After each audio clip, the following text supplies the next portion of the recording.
All right, welcome back and welcome, Erin. Thank you for having me. I'm so excited to be here. Yeah, I would love if you would just start by introducing about your background and who you are.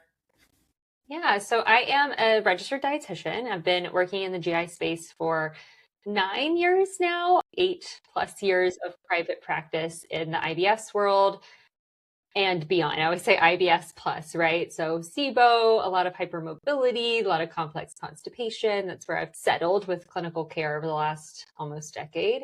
And I also now work as part of the clinical team at Enzyme, an enzyme company that supports those with digestive sensitivities related to food.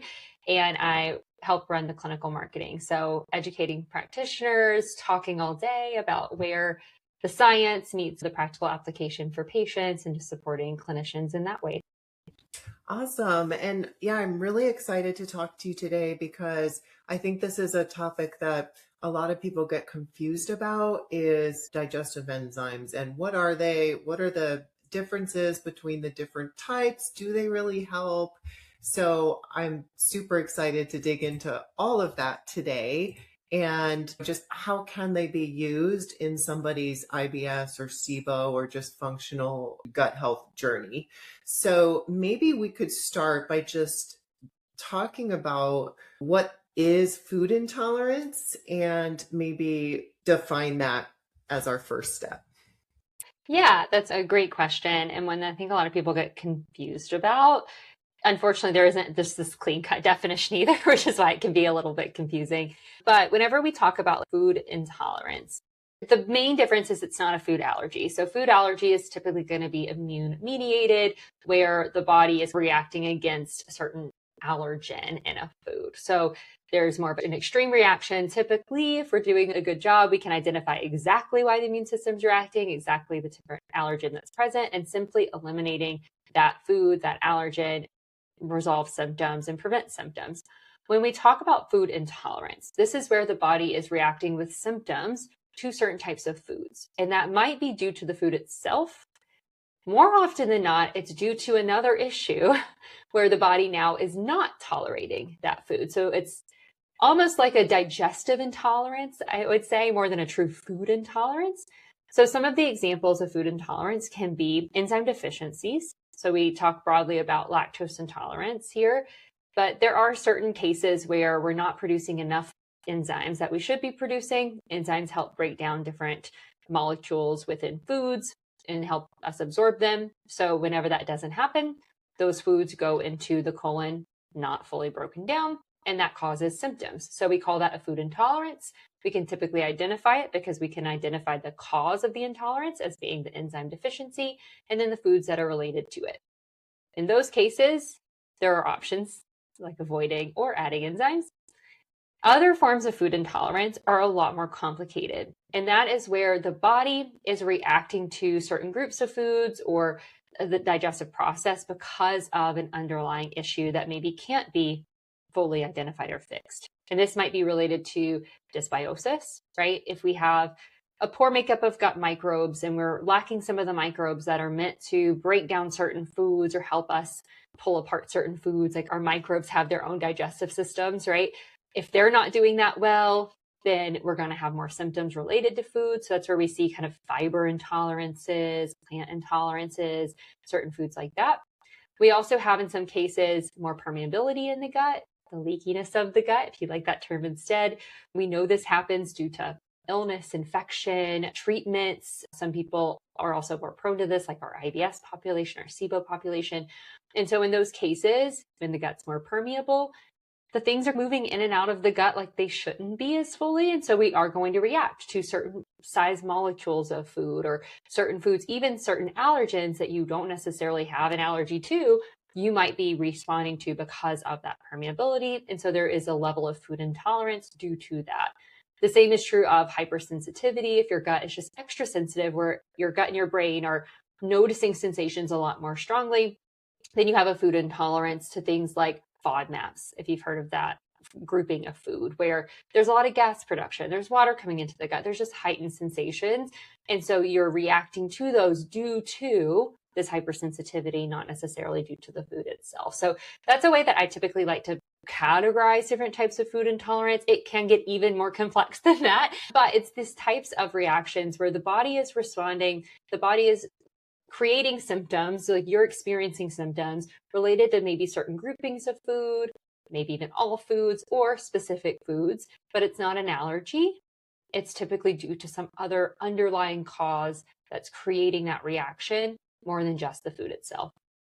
I really like that definition, and I think that's definitely worth repeating because so many people ask this question, like, if I get a food sensitivity test or a food allergy test, is that going to tell me the foods that are triggering my IBS symptoms? And what you're saying is no. And one of the things I've found as well is that you can get that one of those food sensitivity tests, but over and over, we see that does not line up with the foods that are typically causing the IBS symptoms. And as you just explained, that's because we're talking about an immune reaction versus, would it be accurate to say fermentation in the gut versus symptoms that could occur throughout the whole body? I think so, or maybe we call it functional symptoms. I know people hate that term sometimes, but it can get complex because the immune system is involved in some of that. And so I don't know if there's a very simple explanation, which is why some of the testing that's out there is so confusing and conflicting. It's not all wrong, right? But there's so many unanswered questions when it comes to the exact reasons why these intolerances are happening compared to allergies, and whether some can be fixed and they can change and you notice it, right? If like, oh, I came back with this food sensitivity test and it said that corn was a problem. I eliminated all corn. My symptoms improved for a little bit, but then now I started having reactions to this other food and then you spiral. Typically that's a sign of maybe it wasn't just the corn in your body with the corn. Maybe there's something else happening which might be able to be improved and fixed. It may not be able to be improved and fixed. It really depends on what that is. And right now, a lot of the testing we have available just doesn't tell us all of that information. So we can get little snippets of information from them, but I don't think that we have the knowledge yet. We don't have the depth of research we need to then create testing that's available over the counter to then be able to identify those. But it helps understand at least like the difference in what people are experiencing, because anyone who's done a food sensitivity test, like, yeah, you might feel better for a little bit. Maybe you get lucky and you feel amazing long term. More often than not, it's you probably don't feel better or you feel better for a short time and the symptoms come back. That's more food intolerance world and very common. Yeah, absolutely. So you mentioned lactose intolerance. What are some of the other main types of food intolerances? Yeah. So when we think about the enzyme deficiencies, that category you mentioned, lactose intolerance is there. There's another condition that's heavily known now, I guess, or trending is a sucrase isomaltase deficiency. And we call that more of a sucrose or starch intolerance. That is also an enzyme deficiency where we should be producing this grouping of enzymes. Those are going to be sugars, starches your body's not able to break down. And then we would also maybe categorize pancreatic enzyme insufficiency in that category. When we think about enzymes, again, they break down molecules. Your pancreas produces the ones that break down like your major molecules of carbs, fats, proteins, right? If we want to think about it on a very broad scale, most people are producing this well, but some people don't. For some reason, their pancreas is not producing these core enzymes. And if you're not really breaking down anything well, you're not digesting anything well, and that's going to be a broad spectrum of food intolerance for anything you eat causes issues. So that would be in that enzyme deficiency category. Another group that we have that's the most common outside of enzyme deficiencies are going to be FODMAP intolerance, which are the more common food intolerances.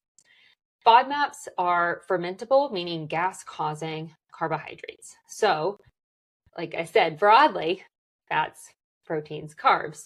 Well, when we think about carbs, there are so many. We have short chain carbohydrates. We also have these longer chain carbohydrates.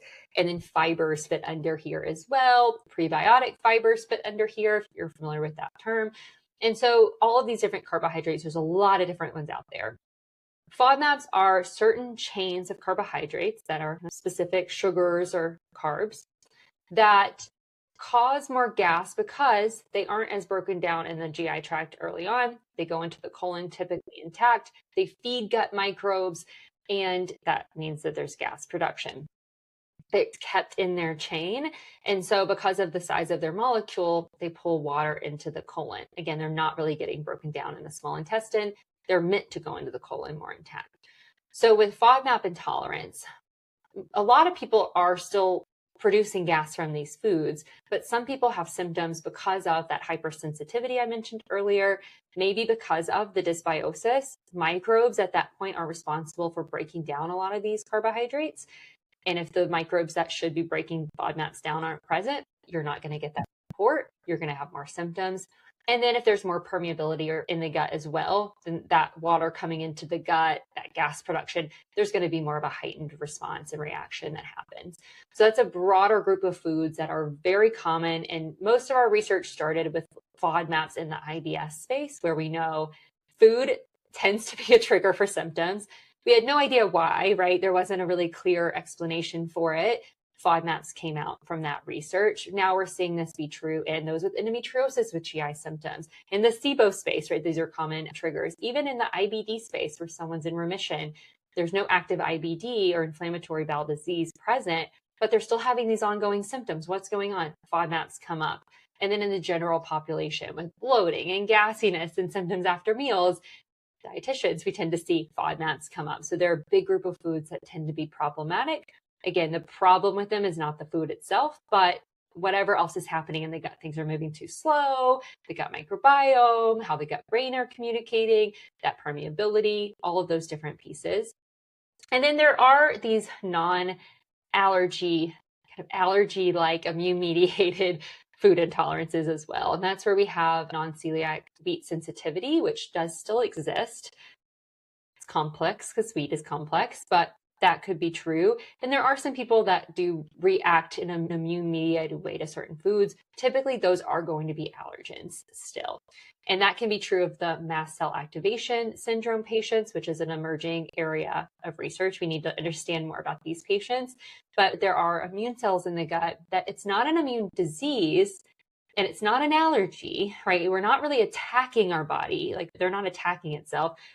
But we do have immune cells that are reacting as they shouldn't and causing these more systemic immune reactions.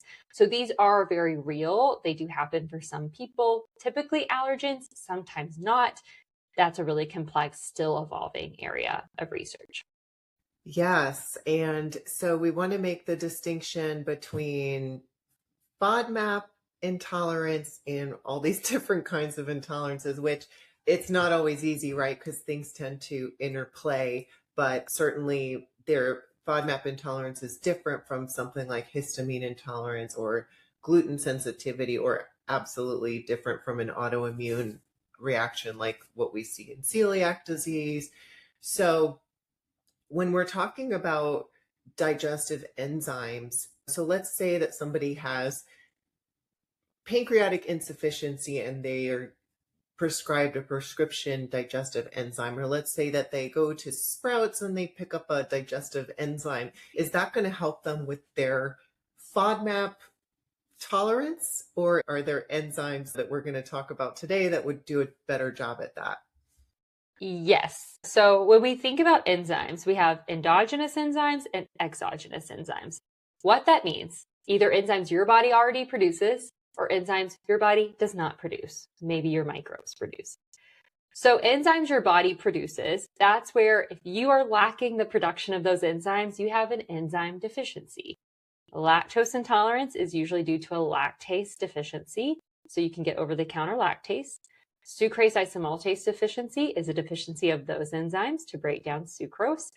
This is a prescription level enzyme, so you do have to order in a prescription currently. There are some over-the-counter options. So those are examples of those two types. Pancreatic enzyme insufficiency is, again, that broader deficiency of enzyme production. So it's not just one enzyme, it's a lot of enzymes that you're missing. And you're missing them on a very large scale. Nothing you get over the counter. If you have true pancreatic enzyme insufficiency, no over the counter enzymes, even if they look the same, like they're going to be different types of amylases for carbs, proteases for proteins, lipases for your fats. You're going to need way more than you'll ever find over the counter to truly treat a pancreatic enzyme insufficiency. So those are going to typically be prescribed.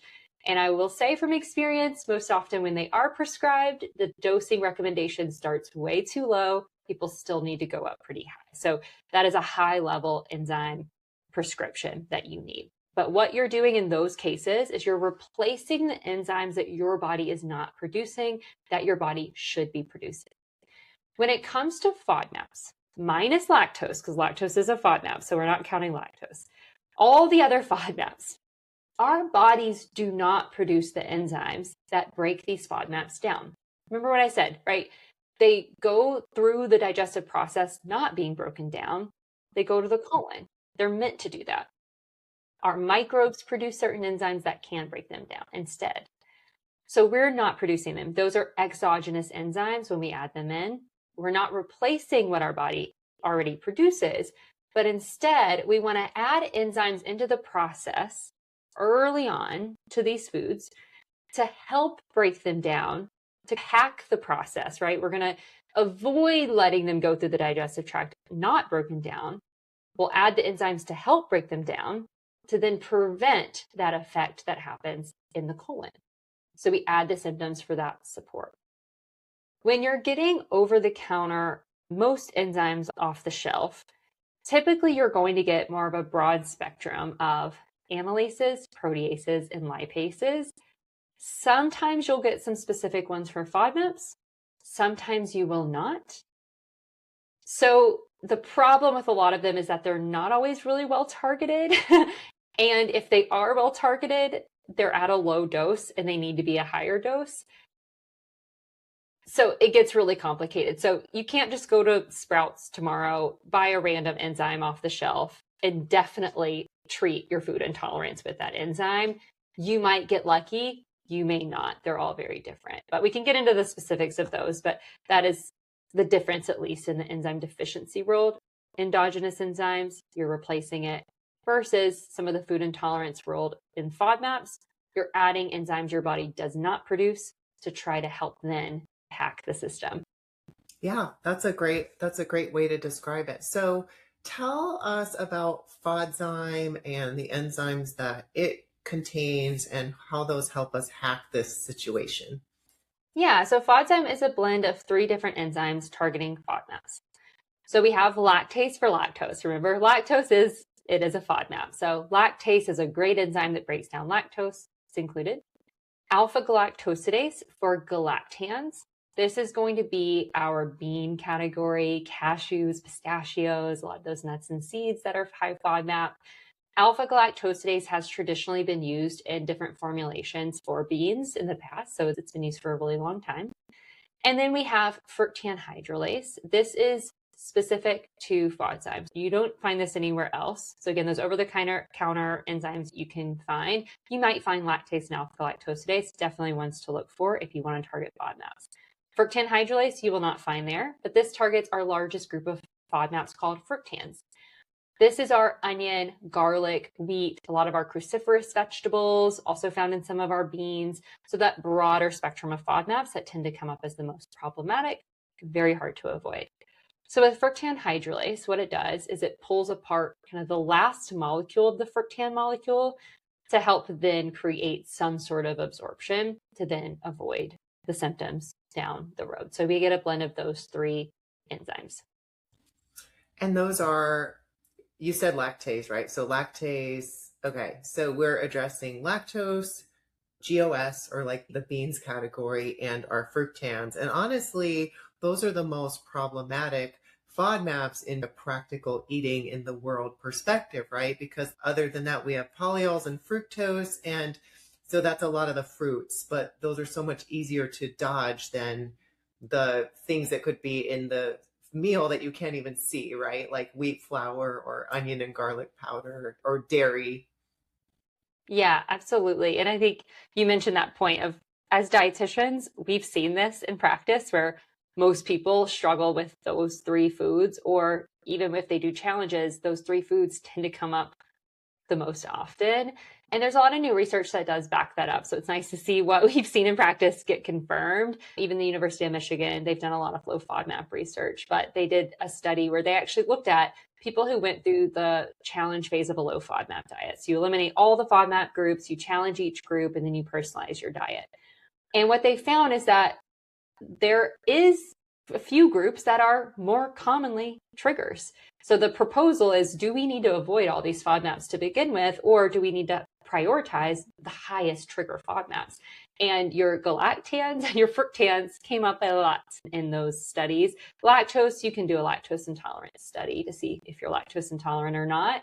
But fructans and GOS or galactans, they are common triggers and they are some of the hardest to avoid. And so having enzymes to help support those foods to avoid avoiding them, but still see some symptom relief, knowing that likely even from a low FODMAP diet perspective, will still give you the broader spectrum of symptom relief that you're going to get from full elimination. Like that's a real nice value add from that new research. And just to be clear, FODzyme provides very targeted support for those particular FODMAPs. It is not intended to protect someone with a food allergy from an allergic reaction. And although it can help break down the fructans in the wheat, it does not break down gluten or make wheat safe for someone with celiac disease. It also isn't designed to address histamine intolerance or MCAS. Those are completely different types of food reactions that need to be approached differently. Yeah, and thank you for sharing that. That's really helpful to know that there's research on that because that's definitely something we notice clinically, right? Is that the beans and the onions and garlic and the onions and garlic, I would say even more than the wheat probably are what people really struggle with. So tell us about the practical use of FODzyme. How does it work? And just walk us through all of that.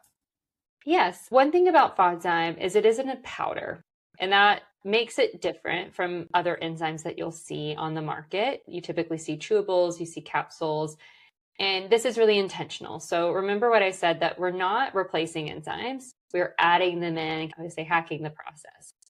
With a powder form, the goal is to mix the enzymes as much as we possibly can with the FODMAPs that they're targeting within the meal. So we don't want to take a capsule, eat a meal, and hope that the enzymes in the food meet up somewhere in the GI tract. We might have some missed opportunities. Also, those FODMAPs could slip their way through and still cause the symptoms. So what we want to do instead is we want to mix the enzymes directly with the food, get those enzymes in direct contact with the FODMAPs. So because it's a powder, it makes it easy. You just sprinkle your dose of the enzymes directly onto your meal, mix it in. If you're eating a burrito or a sandwich, you could mix a little at a time throughout the eating process. You could mix it all in the first bite. But you want to mix it, get that contact with the food. And then you eat your meal. So from a perspective of a user, it's very easy. You sprinkle it on, you eat your meal, you move on. What's happening is that whenever you start chewing, whenever your food is churning in your stomach, those enzymes are activated and they start like molecular scissors breaking down those FODMAP molecules and then helping increase absorption in the small intestine to then allow less to go into the colon. Now, when would you use these? As a practitioner, like when you're recommending it, or if you're a patient, like thinking about, okay, when is the practical use of this? You can use it in 3 different scenarios. So the first scenario is, I have food intolerance, right? I know I do. I'm having symptoms, or you're seeing a patient that you know is reacting to food. They're complaining of symptoms after meals. Big red flag of this is I feel okay in the morning, but like each meal that I eat, I'm bloated. I get gassy a few hours after the meal. It settles a little bit. I eat it again. I have reactions after these foods. Or if I eat really bland and plain, I feel okay. If I eat anything out of the norm, I'm having these reactions and these symptoms. So you have these symptoms you know are related to food, but you're not quite sure what it is. You can start with enzyme therapy like FODzyme, add it to every meal for a few days to a week. See what happens. If your symptoms drastically improve, then that can confirm FODMAPs are probably the problem. So you can use it to confirm a FODMAP intolerance, and then you decide what you do with it. You could continue enzyme therapy, move on, try to do other things. If you have SIBO, go through your treatment for SIBO, maybe all those other things I mentioned before. If you're working on your gut microbiome, if you're working on your gut motility to resolve constipation, like work on what you want to work on, treat your FODMAP intolerance with the enzymes. Or if you like having extra data and you want to do a low FODMAP diet, you've confirmed FODMAPs are probably the problem, then you can move forward with a low FODMAP diet with your dietitian. The next group, or where you would use this, would be if you know that FODMAPs are the problem, and ideally if you know exactly what FODMAPs are the problem.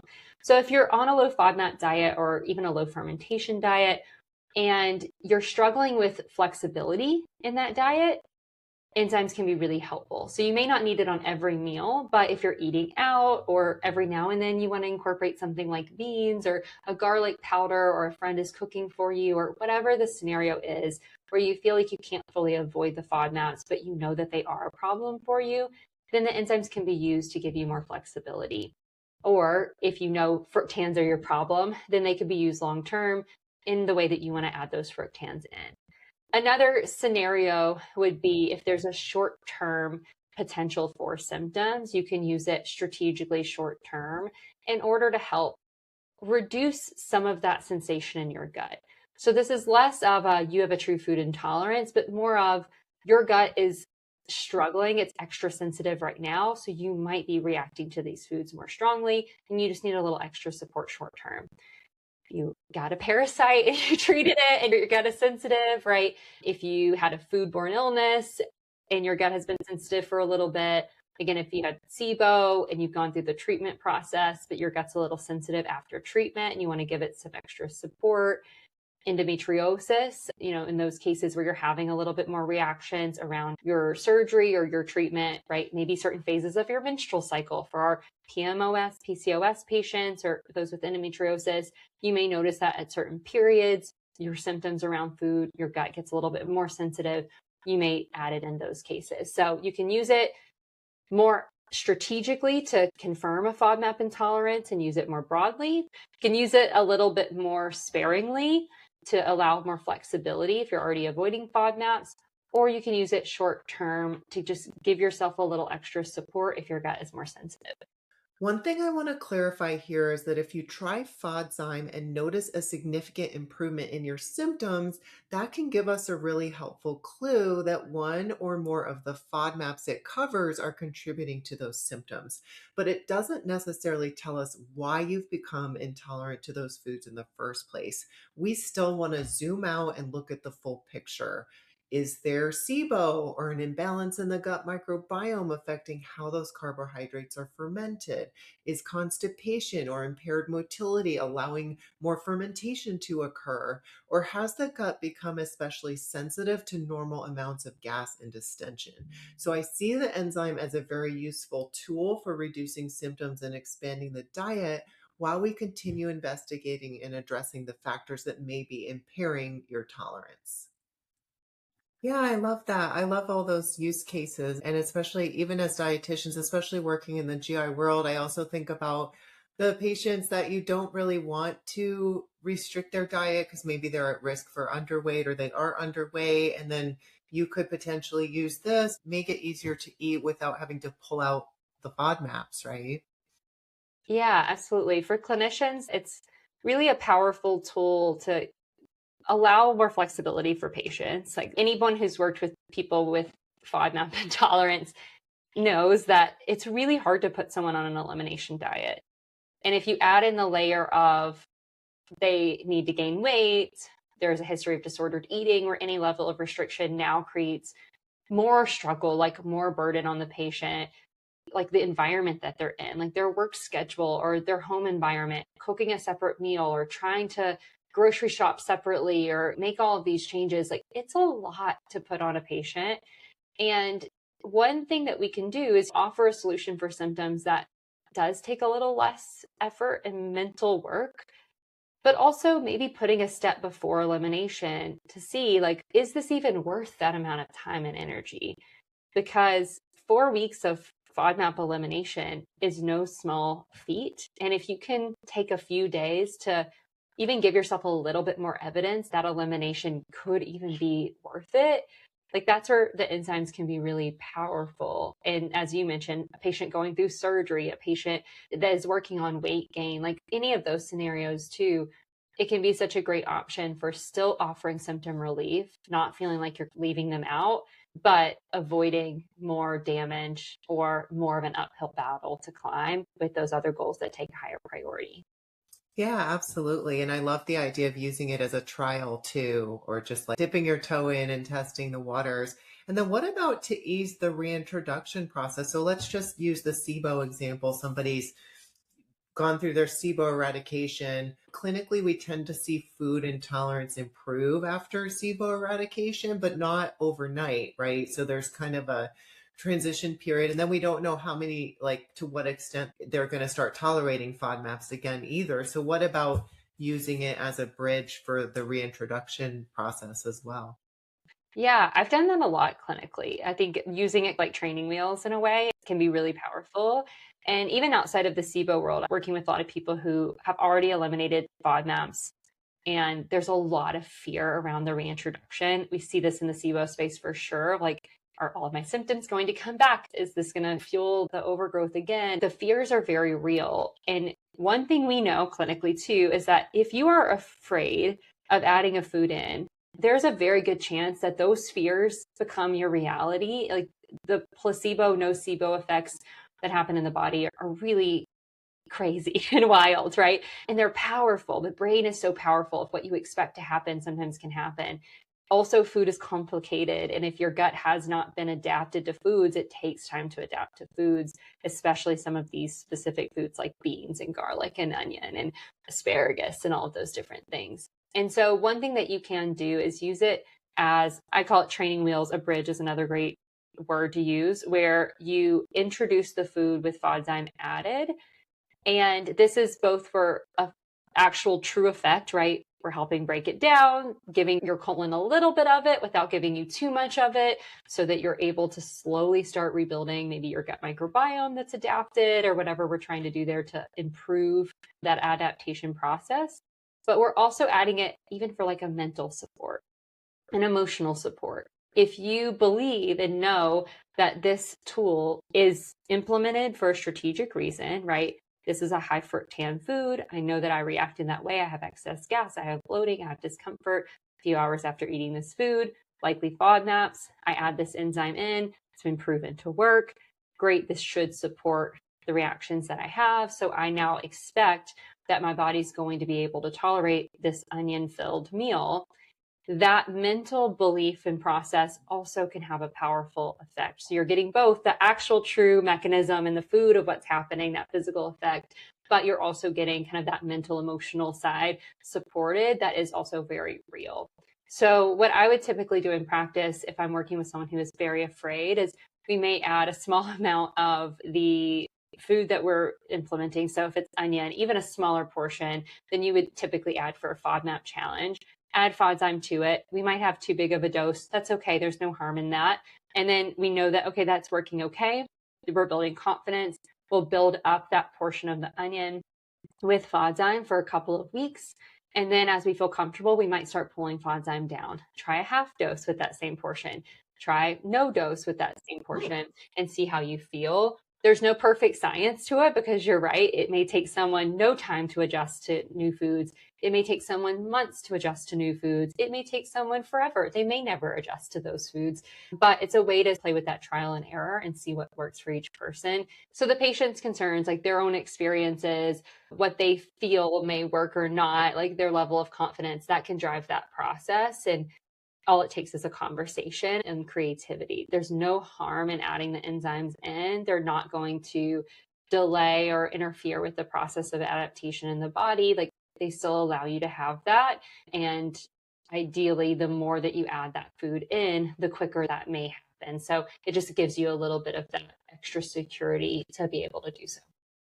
Thank you for mentioning the food fear because so many people listening can relate to that and might be experiencing that. It's just so common.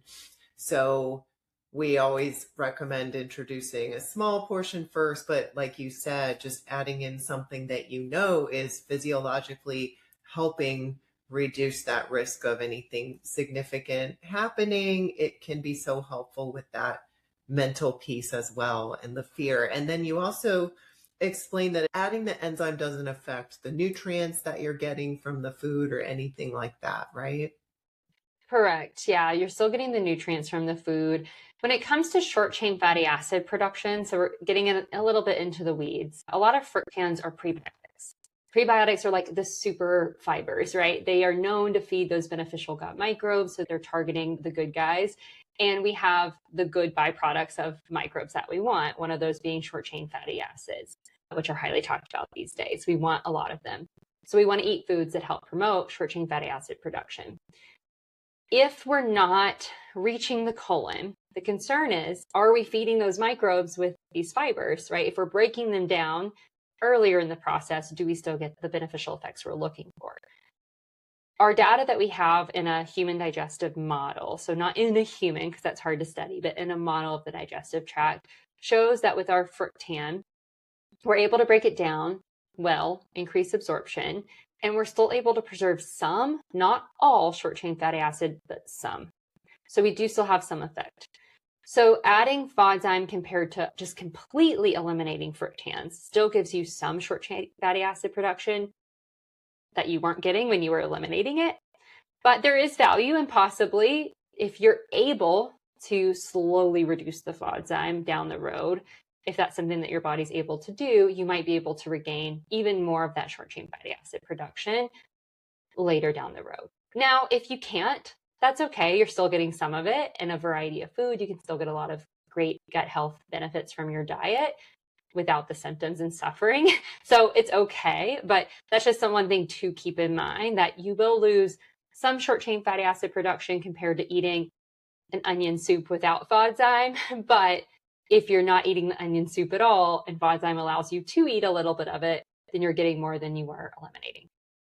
Yeah, I was actually going to ask, is it still feeding the microbiome? And that's basically what you're talking about, because feeding the microbiome is how we produce those short chain fatty acids. So you're saying it mitigates the effect a little bit, but at least you're getting something versus avoidance.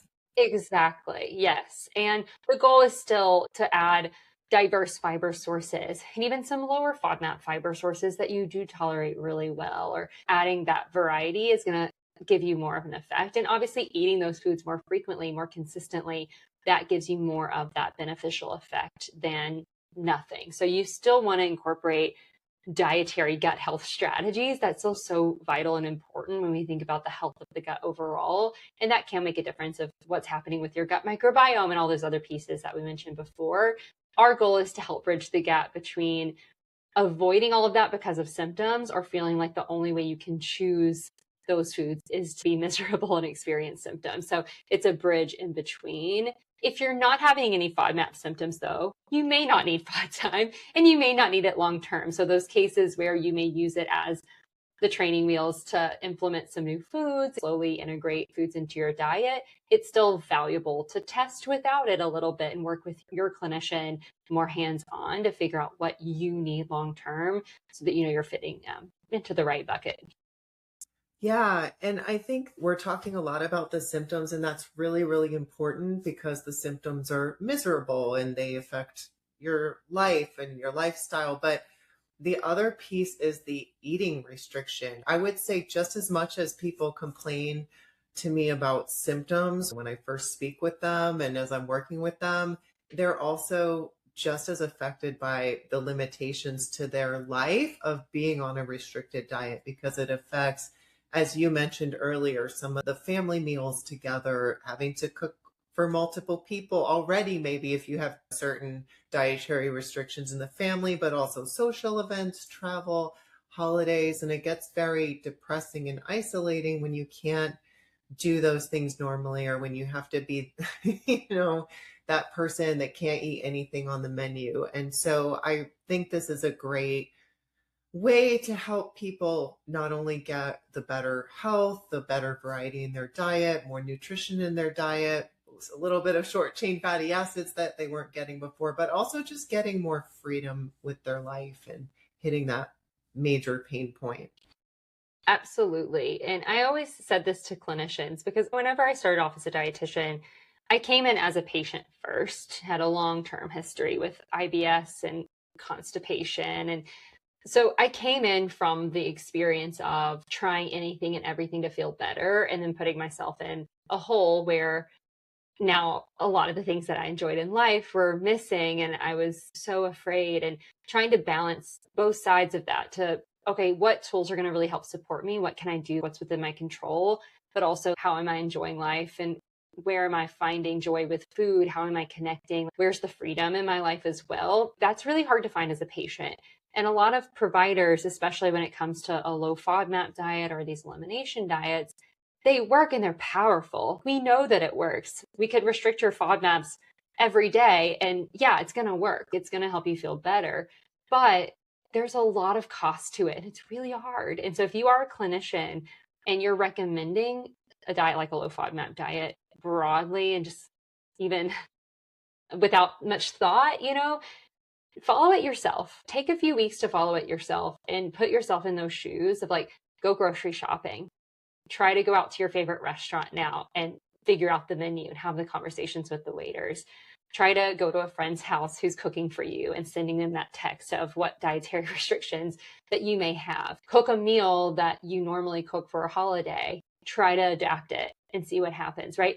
It's really, really challenging. And oftentimes patients get excited about the possibility of symptom relief and maybe even see that symptom relief, but then these other pieces start stacking up and it is burdensome. And patients go from, I'm willing to do anything to feel better to maybe it is worth it to feel miserable, or like, is there any other option, right? They start questioning that relief that they're experiencing because it comes with such a high cost. And so that's something that for clinicians, I always say it's what drew me to something like FODzyme. I used it in practice before I started working on the team, but finding these other tools to offer patients and making sure that they have autonomy in the level of restriction or the cost in their life that they have to give for the treatment option that you're offering them. It's really, really important. So that's where this fits in. It's not a solution. It doesn't cure everything. It's one tool that allows patients to both get symptom relief and enjoy their lives and not feel like they're having to give something else up for a condition that they never asked for in the first place. Absolutely. I love that. I also want to add that when we're working with SIBO, eradication is really only one piece of the process. We also want to address why the SIBO developed in the first place and address as many of those underlying factors as possible, whether that's impaired small intestinal motility, chronic constipation, medication use, microbiome disruption, or something else affecting digestive function. When we address those factors, we often see FODMAP tolerance improve over time. But there is a smaller subset of people with factors that may not be completely reversible, such as significant motility or autonomic dysfunction or structural or post surgical changes to the GI tract. Those individuals may remain more prone to recurrence, and that's where I could see FODzyme being especially valuable as a longer term tool to help them eat the broadest, least restricted diet they can comfortably tolerate. I think I just have one more question, and that is just as far as dosing and portioning. Is there a limit on how much this can cover? Can you just go out and eat whatever you want and just douse it in FODzyme, or how does that work? Yeah. So in terms of dosing, one dose is typically enough. So you don't necessarily need two, three doses. Like it's not that more is always better. So one dose is typically enough. You do want that within about a 30-minute window. So if you're someone who takes a very long time to eat, or you're eating tapas, or it's a holiday meal where your normal meal is just spread out over a long period of time, then you may start with half a dose and just slowly dose it as you go throughout the meal. That's the most effective way to use it. In terms of using it, again, it's a powder. You sprinkle it on your food and you mix it in, and then it activates as you're chewing. Don't just mix it in water. It's tempting. It's less effective. Like get the most out of that dose, mix it with the food as much as you can. There's no flavor or texture to it. So even if you can't fully mix it, you're likely not going to notice it much unless it's literally in a big pile on a piece of toast, right? If you can kind of mix it in, blend it in, you won't notice it. And there's no flavor, even if you do notice the texture. Now, when you may need a larger dose, let's think intuitively. If you're eating a much larger meal than you typically eat, so if you normally would eat a typical size meal, but it's a holiday or you're out to eat or whatever the case, you're eating a much larger meal than usual, or you're eating a meal and now you have a dessert added that you normally wouldn't eat within your typical meal portion, then you may add a second dose for that additional food. So in those cases, a second dose may be needed. Rarely is more than 2 doses necessary. So usually 1 dose is good. Much larger meal, maybe 2 doses, or you extended your meal and you forgot to save some, you can add a second dose. It's completely safe to add.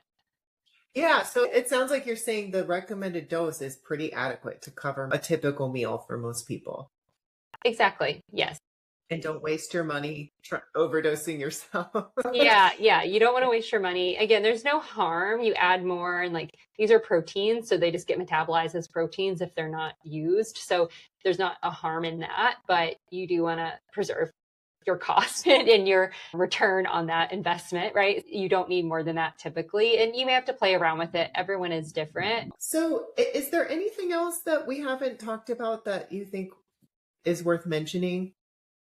Yeah. So a quick message for practitioners, because I think even patients are hearing this. And if you're a patient, please communicate this with your clinician, your practitioner.